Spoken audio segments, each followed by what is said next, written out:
إن الحمد لله نحمده ونستعينه ونستغفره ونؤمن به ونتوكل عليه ونعوذ بالله من شرور أنفسنا ومن سيئات أعمالنا من يهده الله فلا مضل له ومن يضلله فلا هادي له أشهد أن لا إله إلا الله وحده لا شريك له وأشهد أن محمدا عبده ورسوله يا أيها الناس اتقوا ربكم الذي خلقكم من نفس واحدة وخلق منها زوجها وبث منهما رجالا كثيرا ونساء واتقوا الله الذي تساءلون به والأرحام إن الله كان عليكم رقيبا يا أيها الذين آمنوا اتقوا الله وقولوا قولا سديدا يصلح لكم أعمالكم ويغفر لكم ذنوبكم ومن يطع الله ورسوله فقد فاز فوزا عظيما يا أيها الذين آمنوا اتقوا الله حق تقاته ولا تموتن إلا وأنتم مسلمون اللهم صل على محمد وعلى آل محمد كما صليت على إبراهيم وعلى آل إبراهيم إنك حميد مجيد اللهم بارك على محمد وعلى آل محمد كما باركت على إبراهيم وعلى آل إبراهيم إنك حميد مجيد رب اشرح لي صدري ويسر لي أمري واحلل عقدة من لساني يفقه قولي اللهم فهمنا فهم سليمان اللهم أرنا الحق حقا وارزقنا اتباعه وأرنا باطلا باطلا وارزقنا اجتنابه أما بعد إن خير الحديث كتاب الله وخير الهدي هدي محمد صلى الله عليه وسلم وشر الأمور محدثاتها وكل محدثة بدعة وكل بدعة ضلالة وكل ضلالة في النار أعوذ بالله السميع العليم من الشيطان الرجيم بسم الله الرحمن الرحيم إن الذين يكتمون ما أنزلنا من البينات والهدى من بعد ما بيناه للناس في الكتاب أولئك يلعنهم الله ويلعنهم اللائنون خالق کائنات کی حمد و ثنا نبی رحمت محسن انسانیت محمد الرسول اللہ صلی اللہ علیہ وآلہ وسلم کی ذات اطہر پر لاتعداد بے شمار درود و سلام صحابہ کرام رضوان اللہ علیہ مجمعین جہاں لیٹے ہیں اے اللہ اپنی لاتعداد رحمت نازل فرما۔ علماء کرام، محدثین اعظام، اساتذہ کرام جو زندہ ہیں ان کے علم میں، عمل میں، زندگی میں خیر و برکت عطا فرما، اور جو اس دار فانی سے رخصت ہو چکے ہیں اے اللہ وہ جہاں لیٹے ہیں اپنی کروڑہ رحمتیں ان پہ نازل فرما، جن کی محنتوں، کوششوں اور اللہ کی توفیق سے چند لمحات گفتگو کا موقع ملا ہے۔ رب کائنات نے جب سے اس کائنات کو پیدا کیا اسی دن سے خیر اور شر ان کا مقابلہ آپس میں رہا۔ اہل خیر اور اہل شر ہر دور میں برسر پیکار رہے، میدانوں میں ان کے مقابلے ہوتے رہے، اور رب کائنات نے ہر موقع پر اہل خیر کو فتح نصیب فرمائی۔ انسان کو جہاں خیر کا علم ہونا چاہیے اس کے ساتھ ساتھ انسان کو شر کا بھی علم ہونا چاہیے۔ انسان جب خیر اور شر دونوں کی پہچان رکھتا ہے، جب وہ خیر کو جانے گا تو خیر کے معاملات کی طرف اپنے قدم بڑھائے گا، اور جب اس کو شر کا علم ہوگا تو وہ اپنے آپ کو شر سے بچائے گا۔ وہ کوشش کرے گا کہ میں کہیں شر کے اندر مبتلا نہ ہو جاؤں، کیونکہ اس کائنات میں نیکی کرنا بہت مشکل ہے۔ جب آپ نیکی کرنے کے لیے نکلیں گے اس میں آپ کی محنت لگے گی، شیطان کی طرف سے رکاوٹیں آئیں گے، آپ کا نفس نیکی کے راستے میں آپ کے لیے ایک بہت بڑا بیریئر بن جائے گا۔ دنیا کی طرف سے رکاوٹیں آئیں گے، انسانوں کی طرف سے رکاوٹیں آئیں گے، وسوسے پیدا ہوں گے۔ آپ تہجد پڑھنے کے لیے اٹھتے ہیں، شیطان وسوسہ ڈالے گا کہ ابھی بڑی رات ہے، سردی زیادہ ہے، ابھی تو آپ کی نیند جو ہے وہ بھی مکمل نہیں ہوئی۔ تو نیکی کے کرنے میں آپ کو بہت سی رکاوٹوں کو عبور کرنا پڑے گا۔ اس کے مقابلے میں شر، برائی بڑی آسانی سے بندے کی دسترست میں آ جاتی ہے۔ نکاح کرنا نیک عمل ہے، وہ مشکل سے مشکل تر ہوتا جائے گا، اور بدکاری، زناکاری، سیاکاری آپ کو ہر گلی چوراہے محلے میں دندناتی ہوئی آسانی کے ساتھ مل جائے گی۔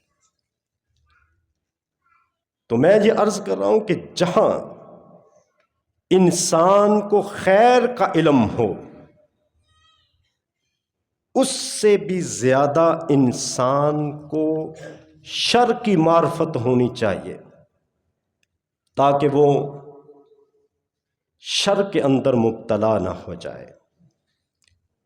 حضرت حذیفہ بن یمان رضی اللہ تعالی عنہ بیان فرماتے ہیں، کان الناس یسألون رسول اللہ صلی اللہ علیہ وسلم عن الخیر، کہ لوگ اللہ کے نبی محمد صلی اللہ علیہ وآلہ وسلم سے خیر کے بارے میں پوچھتے تھے۔ اللہ کے نبی کوئی وظیفہ بتا دیں جو میں کروں تو مشکلات آسان ہو جائیں، اللہ کے نبی وہ عمل بتا دیں جو میں کروں تو جنت میں چلا جاؤں۔ جیسے جب ہجرت مدینہ ہوئی، لوٹے پھٹے صحابہ کرام مدینہ پہنچتے ہیں، نمازیں اللہ کے نبی کے پیچھے ہیں، روزے بھی رکھ رہے ہیں، لیکن جو انصار ہیں مالی طور پر وہ مضبوط ہیں، جب بھی اللہ کے نبی صلی اللہ علیہ وآلہ وسلم اعلان کرتے ہیں فنڈ کے لیے، چندے کے لیے، تو صحابہ کرام میں سے وہ گروہ جو انصار کا ہے وہ کھڑا ہوتا ہے، خرچ کرتا ہے۔ مہاجرین کے دل میں یہ بات پیدا ہوئی، اللہ کے نبی صلی اللہ علیہ وآلہ وسلم کی خدمت میں حاضر ہوئے، کہا اللہ کے نبی نمازیں آپ کے پیچھے ہم بھی پڑھتے ہیں، انصار بھی پڑھتے ہیں، دوسرے اعمال میں ہم پورے ہیں، لیکن جب خرچ کی باری آتی ہے ہمارے پاس تو چیز کوئی نہیں، قیامت کے دن یہ ہمارے بھائی تو نیکیوں میں ہم سے آگے بڑھ جائیں گے۔ تو نبی رحمت علیہ السلام نے ان کو ایک وظیفہ بتایا، اللہ کے نبی کوئی ایسا عمل بتا دیں جو ہم کریں تو نیکیوں میں ان سے اوپر چلے جائیں۔ آپ نے فرمایا فرضی نماز کے بعد سبحان اللہ، الحمدللہ، اللہ اکبر، یہ وظائف کیا کرو۔ میں یہ عرض کر رہا ہوں کہ حذیفہ بن یمان رضی اللہ تعالیٰ عنہ فرماتے ہیں کان الناس یسألون رسول اللہ عن الخیر، وہ خیر کے بارے میں پوچھتے تھے، لیکن کنت اسألہ عن الشر، میں اللہ کے نبی محمد صلی اللہ علیہ وآلہ وسلم سے شر کے بارے میں پوچھتا تھا کہ شر کیا ہے، اللہ کے نبی برائی کیا ہے، نافرمانی کیا ہے، عصیان کیا ہے۔ اس لیے پوچھتا تھا کہ یہ نہ ہو کہ میں نا علمی میں اس کے اندر واقع ہو جاؤں۔ بہت سے گناہ ہیں، گناہوں کی قسمیں ہیں، صغیرہ گناہ ہیں، کبیرہ گناہ ہیں، لیکن کچھ گناہ اتنے کبھی ہیں، اتنے نقصان دہ اور اتنے خطرناک ہیں کہ جن کے کرنے والے پر اللہ کی، فرشتوں کی اور انسانوں کی لعنتیں ہوتی ہیں۔ علیہ لعنت اللہ والملائکۃ والناس اجمعین، کہ جب بندہ اس گناہ میں واقع ہو جاتا ہے، اس شر میں اپنے آپ کو ڈال دیتا ہے، تو اس شخص پر اللہ کی، فرشتوں کی اور انسانوں کی لعنتیں برستے ہیں۔ اس سے قبل کہ میں ان اعمال کی طرف آپ کی توجہ لے کر جاؤں، پہلے یہ سمجھ لینا میرے لیے اور آپ کے لیے ضروری ہے کہ جس شخص کے اوپر اللہ کی لعنت ہوتی ہے اس سے مراد کیا ہے؟ جس شخص کے اوپر فرشتوں کی لعنت ہوتی ہے اس سے مراد کیا ہے؟ انسانوں کی لعنت کا مطلب کیا ہے؟ جس شخص کے اوپر اللہ کی لعنت ہو اس کا مطلب یہ ہے کہ اللعن هو الابعاد عن رحمت اللہ، جس شخص پر اللہ کی لعنت ہو اس کا مطلب یہ ہے کہ اللہ اس بندے کو اپنی رحمت سے دور کر دیتے۔ جس شخص پر اللہ کی لعنت ہو اس کا مطلب یہ ہے کہ اللہ تعالیٰ اس سے ہدایت کی توفیق چھین لیتے۔ جس شخص پر اللہ کی لعنت ہو اس کا مطلب ہے اس انسان کا دل اللہ سخت کر دیتے۔ جس شخص پر اللہ کی لعنت ہو دنیا آخرت میں ذلت، رسوائی، خسارہ، نقصان، اللہ کا شدید غضب اس بندے کا مقدر بن جاتا ہے۔ یہ ہے مطلب کہ جس بندے پر اللہ لعنت فرما دے۔ اور دوسرا فرشتوں کی لعنت، لعن الملائکہ الدعاء بالابعاد عن رحمت اللہ، فرشتوں کی لعنت سے مراد یہ ہے کہ فرشتے اس گناہ گار کے لیے بد دعا کرتے ہیں کہ اے اللہ اس شخص پر اپنا غصہ، اپنا غضب ہمیشہ کے لیے برقرار رکھ۔ جن پر فرشتے لعنت کریں اس کا مطلب یہ ہے کہ اللہ اس کے لیے رحمت اور خیر کے دروازے ہمیشہ کے لیے بند کر دے۔ جس پر اللہ کے فرشتوں کی لعنت ہو جائے۔ بیت المعمور میں 70,000 فرشتہ روزانہ طواف کرتا ہے، اور جس نے ایک بار طواف کر لیا قیامت تک پھر دوبارہ اس کا نمبر، اس کی باری نہیں آئے گی۔ اتنی تعداد میں فرشتے۔ ذرا غور و فکر کیجئے کہ اگر اللہ کی اتنی بڑی مخلوق جس کی تعداد کا اندازہ ہی نہیں، جس شخص کے اوپر وہ فرشتے لعنت کر دیں، اس بندے میں کوئی خیر باقی رہ جائے گی؟ اور جن پہ اوپر انسان لعنت کریں، انسانوں کی لعنت سے مراد کیا ہے کہ اللہ تعالیٰ لوگوں کے دلوں میں اس بندے کے لیے نفرت پیدا کر دیتے ہیں۔ جس پر اللہ کی لعنت ہوتی ہے، فرشتوں کی لعنت ہوتی ہے، انسانوں کی لعنت ہوتی ہے۔ انسانوں کی لعنت سے مراد یہ ہے کہ اللہ اس شخص پر جس پر لعنتیں پڑ رہی ہیں، اللہ اس بندے کے لیے لوگوں کے دلوں میں نفرت پیدا کر دیتا ہے۔ لوگ اس کو برا سمجھتے ہیں، لوگ اس سے منہ پھیر لیتے ہیں، اور سب سے بڑی بات یہ ہے کہ اللہ لوگوں کی زبانوں پر اس کے لیے بد دعائیں جاری کر دیتا ہے۔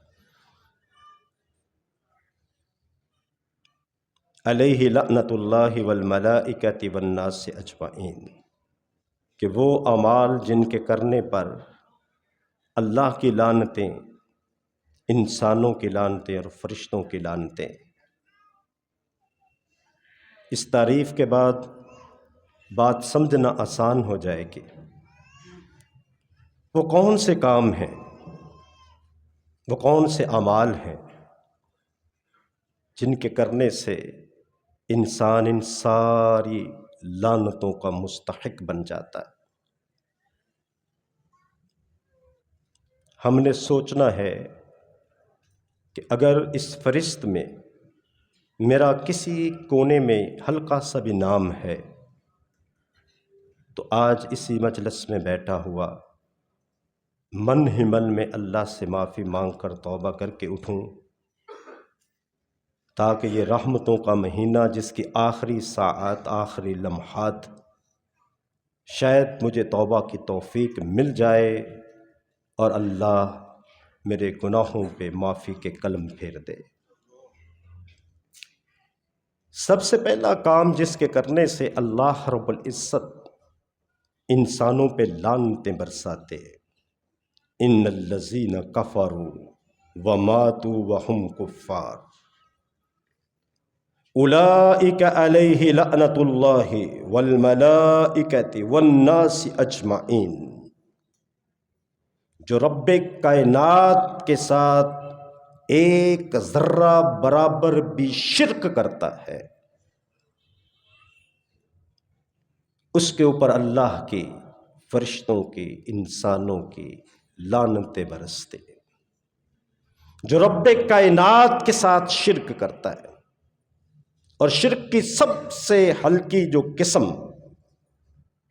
جس کو ہم آسانی سے سمجھ سکتے ہیں، اللہ کے نبی محمد صلی اللہ علیہ وسلم نے فرمایا، اللہ کے نبی صلی اللہ علیہ وسلم نے فرمایا کہ اگر کوئی شخص یہ کہتا ہے کہ میرے گھر میں آج یہ بطخ، سپوز آج یہ کتا نہ ہوتا، چور کے آنے پہ یہ مجھے چکنا نہ کرتا، بھونکتا نہ، شور نہ کرتی، تو چور تو میرے گھر کا صفایا کر کے چلا جاتا۔ کہا یہ بھی شرک ہے۔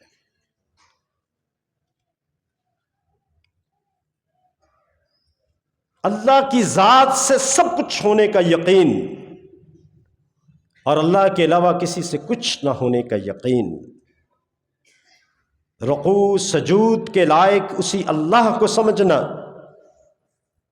دعاؤں کے لیے اس اللہ کے سامنے ہاتھ اٹھانا، نظر و نیاز کا حق اسی اللہ کا سمجھنا، کیونکہ نبی رحمت علیہ السلام نے فرمایا لعن اللہ من ذبح لغیر اللہ، جو کسی غیر کے لیے جانور کو ذبح کرتا ہے اس پر بھی اللہ کی لعنت ہوتی ہے۔ اسی لیے اللہ رب العزت نے یہود و نصارہ کے اوپر لعنت کی۔ کیوں؟ کہ انہوں نے کیا کیا؟ انہوں نے انبیاء کرام کی قبروں کو پوجنا شروع کر دیا، مساجد بنا لیا، سجدے کی جگہ بنا لیا۔ رب کائنات قیامت کے دن سب کو معاف کر دیں گے، جس کو چاہے معاف کر دیں گے، لیکن اللہ اس شخص کو معاف نہیں کریں گے جس نے اللہ کے ساتھ شرک کیا ہے۔ تو شرک کرنے پر اللہ کی، فرشتوں کی، کرنے والے پر تمام لوگوں کی لعنتیں ہوتی ہیں۔ مطلب کیا ہے؟ انسان اللہ کی رحمت سے دور ہو جاتا ہے۔ فرشتے کہتے ہیں اللہ اس کو اپنی رحمت سے دور رکھ، انسان اس کے لیے بد دعائیں کرتے ہیں کہ اللہ اس شخص کو اپنی رحمتوں سے دور کر دے۔ اور دوسرا عمل جس کے کرنے سے انسان اللہ کی، فرشتوں کی اور انسانوں کی لعنتوں کا مستحق بنتا ہے، نبی رحمت علیہ السلام نے فرمایا، امام بخاری رحمۃ اللہ علیہ نے اس کو نقل فرمایا، اللہ کے نبی نے فرمایا لعن اللہ من سب والدیہ، اس شخص پر بھی اللہ کی لعنتیں برستی ہیں جو شخص اپنے ماں باپ کو گالی دیتا ہے، اپنے ماں باپ کو گالی دیتا ہے۔ آپ کہیں گے ہم تو گالی نہیں دیتے۔ اللہ کے نبی صلی اللہ علیہ وسلم کی حدیث ہے، جب آپ کسی کے ماں باپ کو گالی دیں گے تو وہ الٹا آپ کے ماں باپ کو گالی دے گا، گویا کہ آپ نے خود اپنے ماں باپ کو گالی دی۔ ماں باپ کو گالی دینا یہ کیا ہے؟ انسان کو اللہ کی لعنتوں کا مستحق بنا دیتا ہے۔ حضرات دیکھیے اپنے ارد گرد، اپنے گھر میں بوڑھی ماں جو چارپائی کے اوپر بیٹھی ہوئی ہے، کمر جھکی کے ساتھ باپ جو محنت کر کے ہمیں پالتا ہے، کیا کہیں کسی مقام پہ ایسا موقع تو نہیں آیا کہ میں اپنے ماں باپ کے لیے گالیوں کا باعث بنا ہوں، یا میں نے اپنے ماں باپ کو ایسے الفاظ کہے ہوں جو گالیوں کے زمرے میں آتے ہوں؟ کیونکہ وہ والدین تو ایسے ہیں جن کو اللہ نے فرما دیا کہ ان کو اف تک نہیں کہنا، فلا تقل لہما اف، ان کو اف بھی نہ کہو۔ حضرات اف ہوتا کیا ہے؟ کبھی سوچا اف کیا ہوتا ہے؟ امام فخر الدین رازی رحمۃ اللہ علیہ نے اف کا معنی لکھا ہے کہ جب بندہ نہا دھو کے اچھے کپڑے پہن کے باہر جائے، گرد و غبار اڑ کے انسان کے اوپر پڑے، وہ اس کو پھونک کے ساتھ اڑا دے۔ یہ پھونک کے اندر سے جو ساؤنڈ نکلا ہے نا، اس کو اف کہتے ہیں۔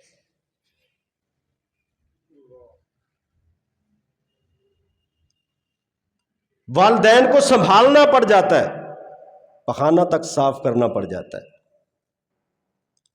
بچہ رومال نکالتا ہے، پخانے کی بدبو کی وجہ سے ناک پہ رکھ لیتا ہے۔ بوڑھا باپ سمجھتا ہے کہ شاید بچہ مجھ سے نفرت کرتے ہوئے یہ رومال رکھ رہا ہے۔ امام فخر الدین رازی فرماتے ہیں یہ بھی اف کے معنی میں آتا ہے کہ تیرا رومال رکھنا اگر ماں باپ کے دل کو دکھا جائے تو یہ اف ہے۔ من سب والدیہ، جس نے ماں باپ کو گالی دی، یہ وہ ماں باپ ہیں جن کے لیے رب کائنات فرما رہے ہیں وَاخْفِضْ لَهُمَا جَنَاحَ الذُّلِّ، ان کے لیے محبت کے پر بچھا دو۔ کیوں اللہ نے لفظ پر کا تذکرہ کیا؟ آپ نے کبھی شاہین کو اڑتے ہوئے دیکھا؟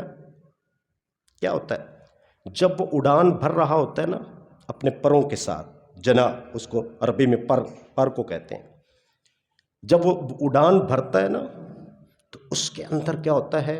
غرور، تکبر، گھمنڈ، طاقت، اڑان، اونچا۔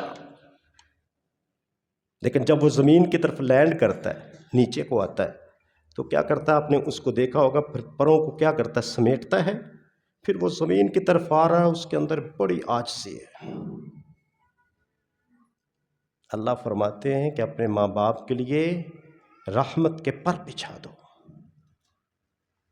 تمہیں دنیا میں عہدہ مل جائے، تمہاری کندھوں میں بڑی مضبوطی اور طاقت آ گئی، تمہارا سٹیٹس بڑا اپ ہو گیا، تو بڑا بزنس مین بن گیا، تیرا جو ملازمت کا عہدہ ہے وہ بڑا اوپر ہے، یہ تیرے سارے عہدے، تیری اڑان بڑی اونچی، لیکن جب ماں باپ کے پاس آئے تو پھر یہ اڑان گھر کی چار دیواری کے باہر ہی ہو۔ پھر وقفز لہما، عاجزی کے ساتھ آ کے ماں باپ کے قدموں میں بیٹھ جاؤ۔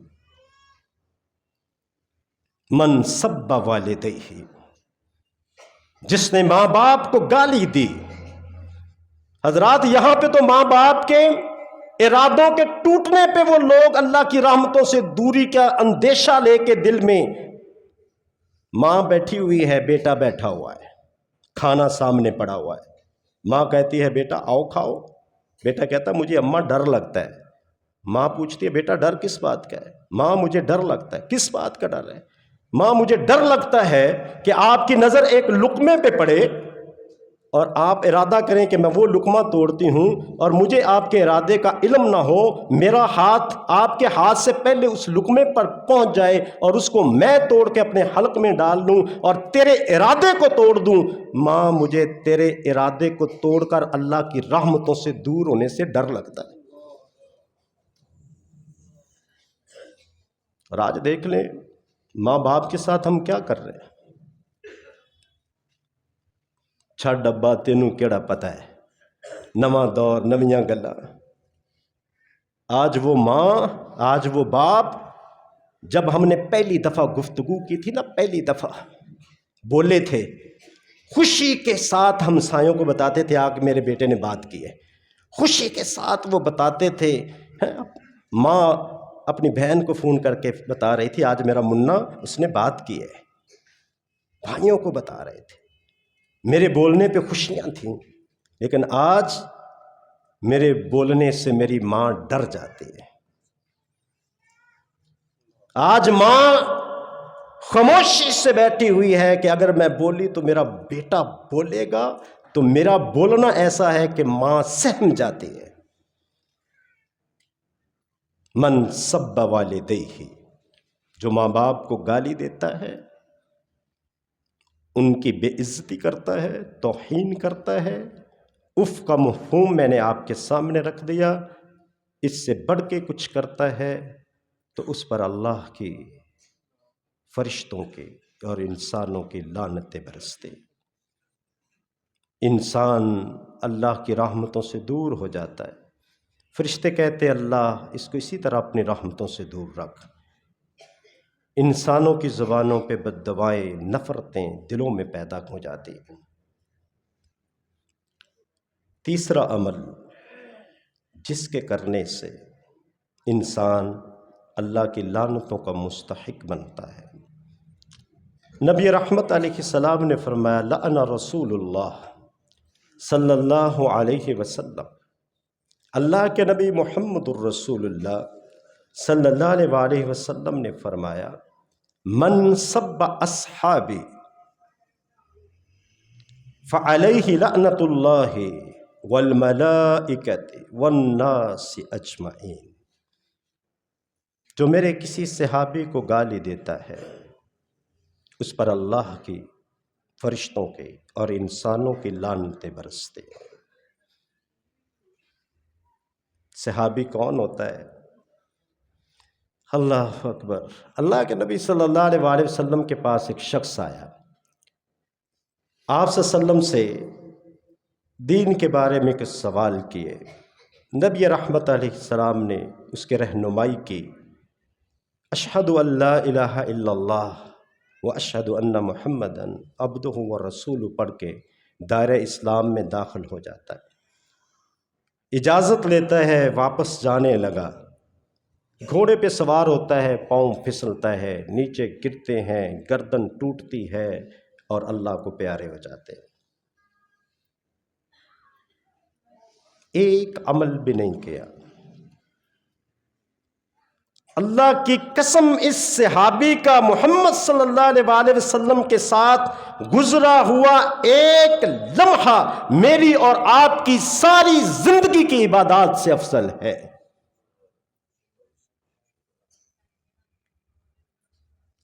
اور اس صحابی پہ جو تبرہ کرے، اس پہ گالی دے، اللہ کے نبی نے فرمایا اس کے پلے بھی کچھ نہیں رہتا، لعنتیں برستی ہیں، فرشتوں کی، انسانوں کی اور رب کائنات کی۔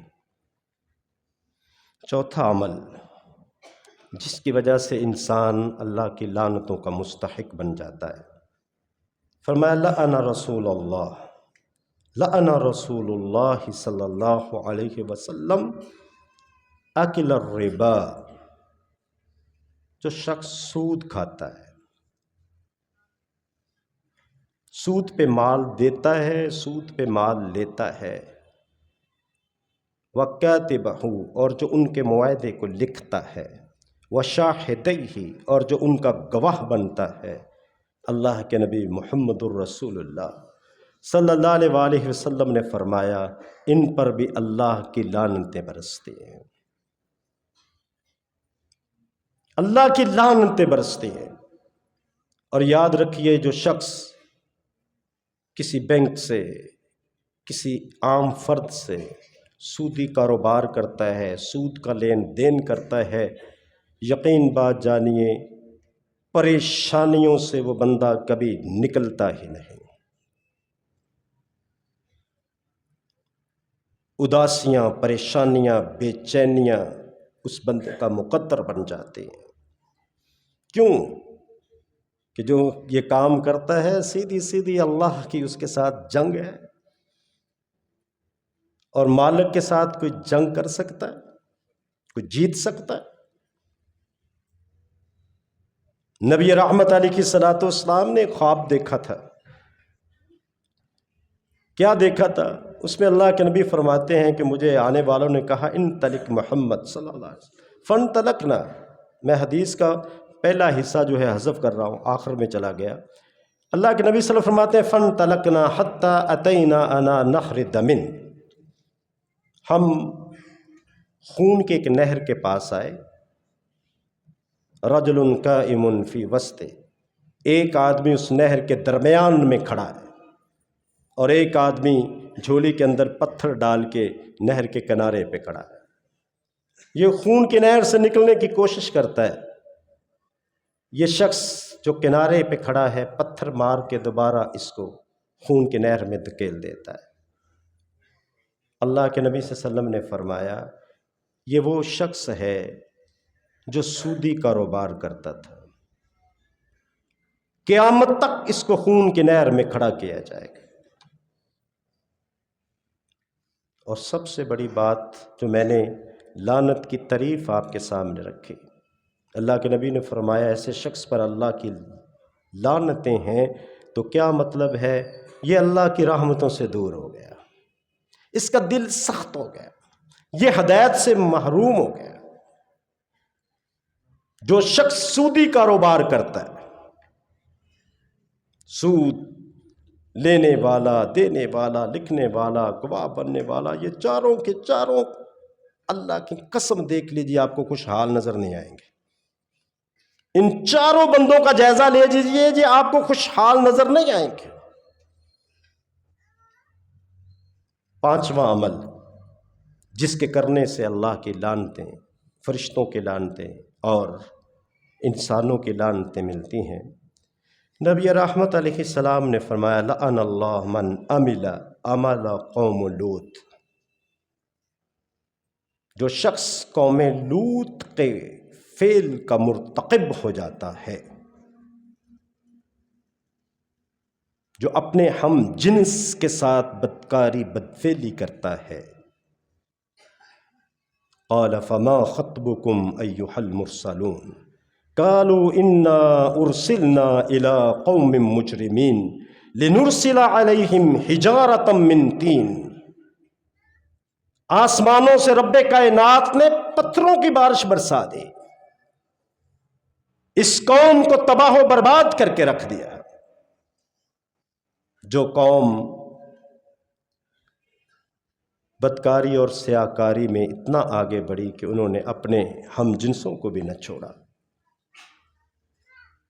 اور ایک بہت بڑی بیماری جو یورپ سے شروع ہوئی ہمارے گھروں میں پہنچی، مسلمان معاشرے میں پہنچی، اور اس کی وجہ سے میں ایک ایسے گھر کو بھی جانتا ہوں جو طلاق کے دہانے تک پہنچا اور آخر تک طلاق ہو گئی۔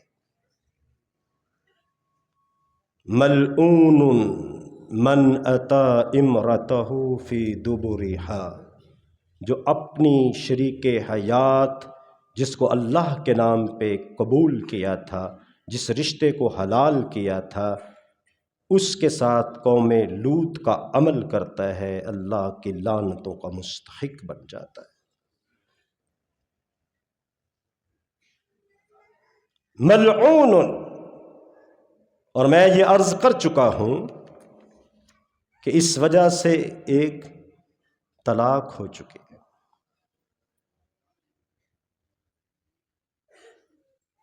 اور چھٹا عمل جس کی وجہ سے انسان اللہ کی لعنتوں کا مستحق بنتا ہے، لعن رسول اللہ فی الخمر عشرہ،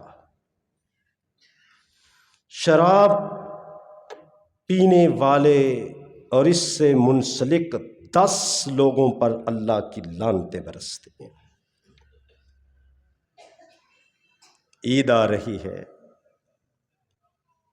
شراب کی بھٹیاں چڑھیں گی، بچے کی شادی ہے، شراب گھر میں آئے گی، ولیمہ ہے، اس کے علاوہ تو بات بن نہیں رہی۔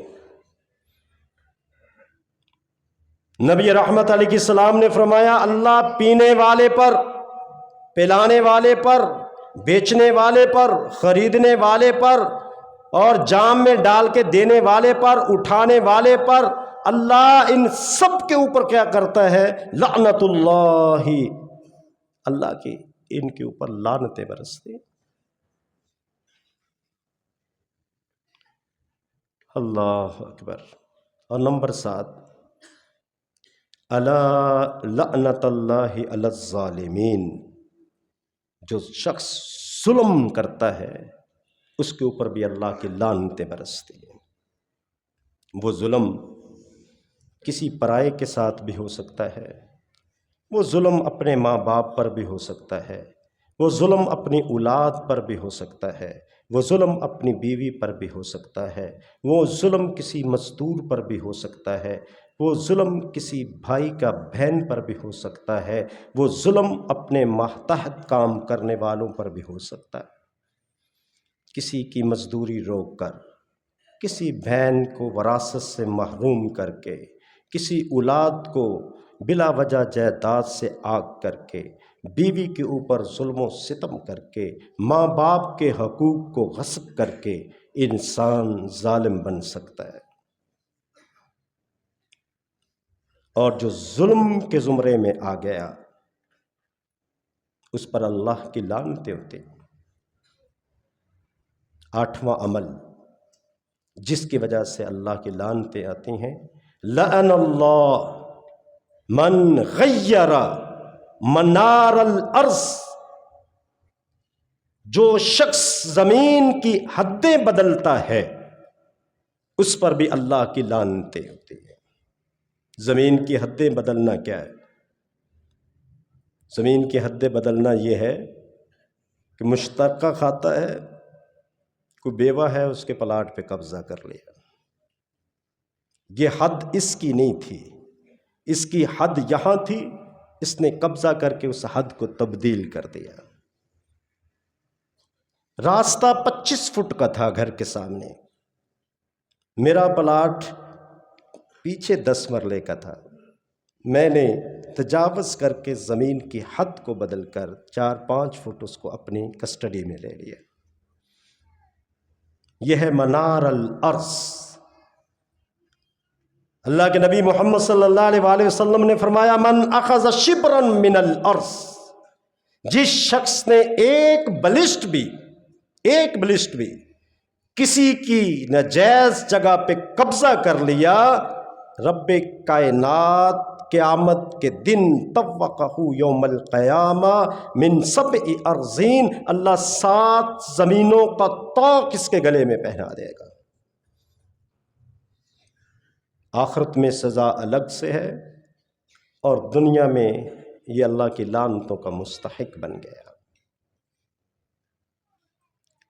اگلا عمل جس کے کرنے سے انسان اللہ کی لعنتوں کا مستحق بنتا ہے، لعن رسول اللہ المتشبہین من الرجال بالنساء والمتشبہات من النساء بالرجال۔ اللہ کے نبی محمد صلی اللہ علیہ وآلہ وسلم نے فرمایا کہ جو عورت مردوں کی مشابہت کرتی ہے، اور وہ مرد جو عورتوں کی مشابہت کرتے ہیں، اس پر اللہ کی لعنتیں برستی ہیں۔ مشابہت کیا ہے؟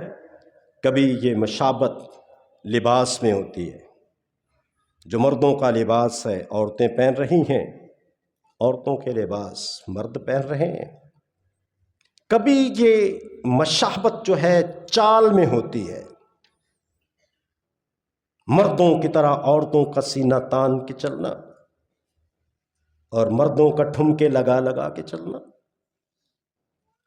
اور کبھی یہ آواز کے اندر مشابہت ہوتی ہے، آواز کا انداز جو ہے نسوانی اپنا لینا۔ اور کبھی یہ مشابہت میک اپ میں، کبھی یہ مشابہت بالوں کے سٹائل میں۔ نبی رحمت محسن انسانیت محمد الرسول اللہ صلی اللہ علیہ وآلہ وسلم نے فرمایا جو مرد عورتوں کی مشابہت کرتا ہے اور جو عورت مردوں کی مشابہت کرتی ہے، اس پر اللہ کی، فرشتوں کی اور انسانوں کی لعنتیں برستے ہیں۔ اور اگلا عمل جس کی وجہ سے لعنتیں آتی ہیں وہ ہے، اللہ کے نبی نے فرمایا دعا الرجل امرأته الى فراشہ فبات غضبان علیہا، ایسی عورت جس کو اس کا خامند اپنی جائز خواہش کے لیے بلائے اور وہ اس کو ٹھکرا دے تو ساری رات اس کا خامند غصے پہ گزار دے، تو اس پر فرشتے اس وقت تک لعنت کرتے ہیں حتیٰ تصبح، یہاں تک کہ صبح طلوع ہو جاتی ہے۔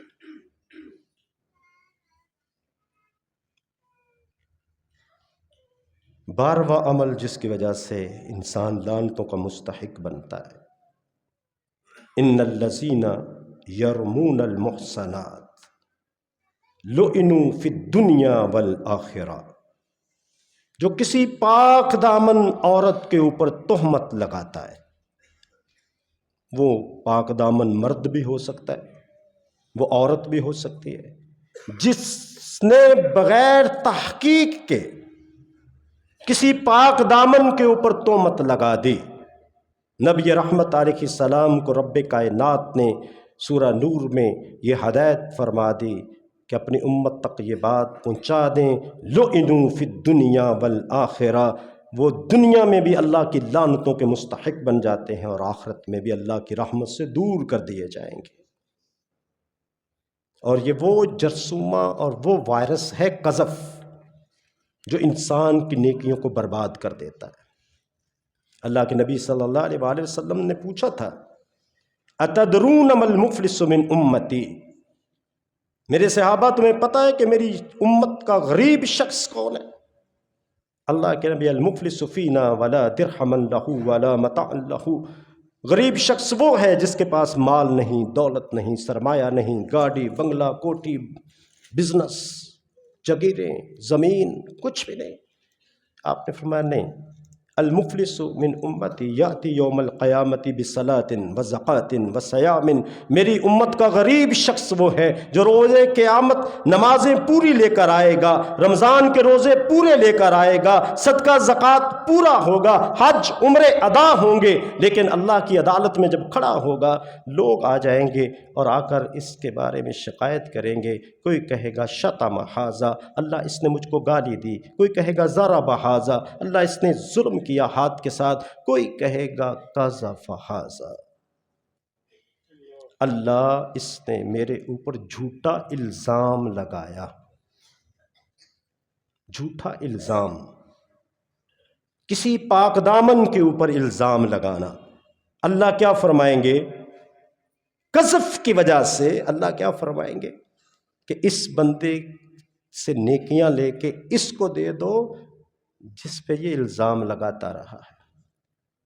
یہ ایسا وائرس ہے، جس طرح کوئی وائرس ہمارے کمپیوٹر یا موبائل میں آ جائے، ہماری ساری کی ساری فائلیں، زندگی کی محنت آنن فانن چند سیکنڈ میں ضائع ہو جاتی ہیں۔ یہ وائرس اسی طرح میری زندگی کے سارے اعمال کو ضائع کر دے گا، اور اللہ کی لعنتیں دنیا میں بھی اور آخرت میں بھی۔ اللہ اکبر۔ اگلا عمل جس کے کرنے سے انسان پر اللہ کی لعنتیں آتی ہیں، فرمایا والمتفلجات للحسن، جو خواتین یا مرد خوبصورتی کے لیے اپنے دانتوں میں فاصلہ بنواتے ہیں۔ اللہ نے دانت پیدا کیے، اس نے تخلیق کی۔ یہ آگے جو ایک دو حدیثیں آ رہی ہیں نا، اس کی بنیاد اسی پر ہے کہ جو اللہ کی تخلیق کو، بنائی ہوئی چیز کو بدلنے کی کوشش کرتا ہے وہ اللہ کی لعنتوں کا مستحق بنتا ہے۔ اور آج یہ بہت بڑا فیشن ہے، لوگ دانتوں، جو ملے ہوئے دانت اس میں ہلکا ہلکا سا فاصلہ کرواتے ہیں جا کر، تاکہ ہم بڑے خوبصورت لگے۔ نبی رحمت علیہ السلام نے ان کے اوپر لعنت فرمائی۔ اور پھر اللہ کے نبی صلی اللہ علیہ وآلہ وسلم نے فرمایا لعن اللہ واشماتی والمتوشماتی۔ امام بخاری رحمۃ اللہ علیہ نے حدیث کو نقل کیا، اللہ کے نبی نے فرمایا کہ ان پر بھی لعنت ہے جو عورتیں گوندنے والی اور گندوانے والی۔ کیا مطلب ہے اس کا؟ اس کا مطلب ہے کہ کسی سوئی کے ساتھ یا کسی مشین کے ساتھ جلد کے اندر رنگ بھروانا، جس کو آج کی زبان میں آپ وہ ٹیٹو کہتے ہیں، وہ ہاتھ پر ہو، وہ بازو پر ہو، وہ گردن پر ہو، وہ کمر پر ہو، وہ کسی کا نام ہو، وہ دل کی شیپ ہو، وہ پھول ہو، وہ کوئی بھی ڈیزائن ہو، جسم کے اندر بنوانے والی اور بنانے والی، دونوں کے اوپر رب کائنات کے پیغمبر محمد الرسول اللہ صلی اللہ علیہ وآلہ وسلم نے لعنت فرمائی ہے۔ اور آج ایک فیشن یورپ سے نکل کے ہمارے اندر بھی بڑا عام ہو گیا۔ کوئی صاحب یہاں بنائے پھرتے ہیں، کوئی جناب یہ اپنے کندھوں کے نیچے، کوئی جسم کے اوپر، یہ ایک فیشن چل نکلا۔ بلکہ میلوں ٹھیلوں پہ آپ نے دیکھا ہوگا باقاعدہ لوگ بیٹھے ہوتے تھے بنانے کے لیے، نام لکھواتے تھے۔ اس کی جدید شکل آ گئی، اب وہ شیپس بدل گئی۔ ان پر اللہ کی لعنت، فرشتوں کی لعنت، انسانوں کی لعنت برستی ہے۔ اور پھر اللہ کے نبی صلی اللہ علیہ وآلہ وسلم نے فرمایا لعن اللہ الواسلہ والمتوسلہ، کہ جو اپنے بالوں کے ساتھ مصنوعی بال لگاتے ہیں ان پر بھی اللہ کی لعنتیں ہوں۔ وگ لگانا، اللہ کے نبی محمد الرسول اللہ صلی اللہ علیہ وآلہ وسلم نے لعنت فرمائی۔ لعن رسول اللہ صلی اللہ علیہ وآلہ وسلم، یہ اسی حدیث میں النامساتی، وہ خواتین جو اپنے بھووں کو بناتی ہیں، نوچتی ہیں۔ محمد الرسول اللہ صلی اللہ علیہ وآلہ وسلم نے کیا کیا؟ ان پر لعنت کی۔ موجودہ دور میں اس کو تھریڈنگ کہہ لیں، وہ ٹویزر کے ساتھ بالوں کو نوچنا، یہ ساری چیزیں کس کے اندر آ رہی ہے؟ اس کے اندر۔ ہاں، علماء کرام نے اس کا ایک یہ کیا ہے کہ کچھ خواتین ایسی ہیں کہ جن کے یہ بال بہت گہرے ہیں، وہ نیچے جھک کر آنکھوں میں آتے ہوں تو اتنی حد تک ان کو کاٹنا جائز ہے، لیکن فیشن کے لیے ان کو اکھیڑ کے اللہ کی تخلیق کو تبدیل کرنا، اس کو باریک لائنوں میں لے کے جانا، یہ اللہ کے نبی محمد الرسول اللہ صلی اللہ علیہ وآلہ وسلم نے ایسی خواتین کے اوپر لعنت فرمائی ہے۔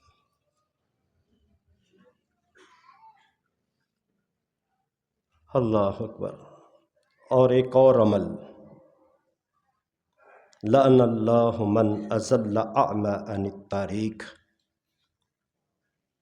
جو شخص کسی نبینے کے ساتھ مذاق کرتا ہے، اس کو سیدھا راستہ دکھانے کی بجائے اضل اعمی عن الطریق، اس کو غلط راستہ بتا دیتا ہے۔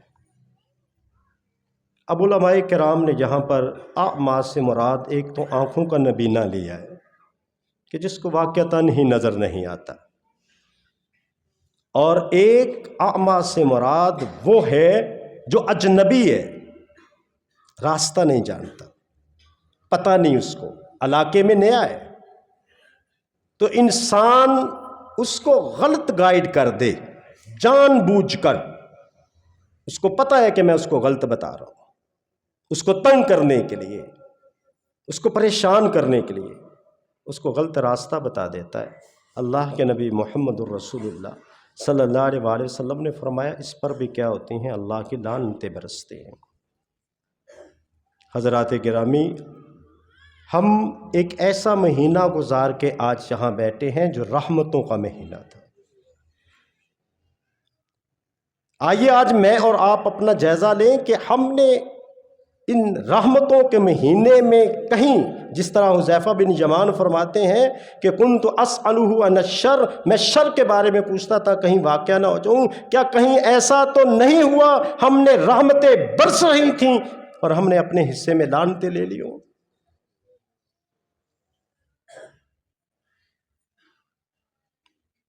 ہم نے اس مہینے میں رحمتوں کو کتنا کچھ سمیٹا، اور اگر مجھے کہیں کمی نظر آتی ہے اپنے اندر تو ابھی بھی 3-4 گھنٹے ہیں، بیٹھ جائیں کسی کونے میں، کھٹکھٹا دیں اس کا دروازہ، نادم ہو جائیں، معافی مانگیں، رو رو کے اللہ سے کہیں یا اللہ پتہ نہیں تھا، انجانے میں کر بیٹھا ہوں، جان بوجھ کے کر بیٹھا ہوں، پتہ تھا بھول گیا، اللہ معاف فرما دے۔ تو انشاءاللہ وہ اتنا غفور ہے، اتنا خوش ہوگا، وہ فرشتوں پہ فخر کرے گا، دیکھو میرا بندہ، دیکھو میرا بندہ، تم کہتے تھے یہ فساد پھیلائے گا، دیکھو رو رو کے غلطی ہو گئی ہے، میرے دربار میں آ کے مجھ سے معافی مانگ رہا ہے، گواہ ہو جو میں نے اس کو معاف کر دیا ہے۔ اللہ مجھے آپ کو عمل کی توفیق دے، جو کہا ہے سنا ہے، اللہ رب العزت اس پر عمل کرنے کی، اگر کوئی کمی کوتاہی ہمارے اندر موجود ہے تو اس سے بچنے کی اللہ توفیق عطا فرمائے۔ وآخر دعوانا ان الحمد للہ رب العالمین۔